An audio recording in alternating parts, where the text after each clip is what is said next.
নমস্কার সবাইকে। তো দেখো আমার আলু ভাজা হচ্ছে, প্রায় 350-400 জনের মতো আজকে খিচুড়ি আর আলু ভাজা হচ্ছে। এইভাবে আমার 3টে ড্যাক এইভাবে হয়েছে। তো এইরকম ড্যাক রান্না হচ্ছে, হয়ে গেছে। দুটোর নামানো হয়ে গেছে, এটাও নামানো হবে। গুরুগাঁও থেকে সকালবেলায় 10টার দিকে সমিতাদি ফোন করে বললো যে শিল্পী তোমার কিচেন থেকে আজকে স্বাস্থ্য ভবনে খাবার দিতে পারবে কি না।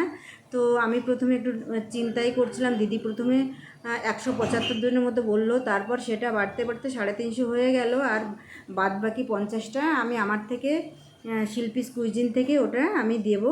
তো সেটাই আমার ছোট্ট ক্ষমতা অনুযায়ী আমি সেটাই করলাম।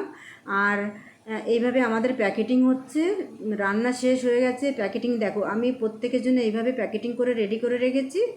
তো এটা চলে যাবে স্বাস্থ্য ভবনে। প্যাকেটিং হচ্ছে, সারাদিন টাইম পাইনি, তো এখন একটু ভিডিও করে সবার সাথে শেয়ার করলাম।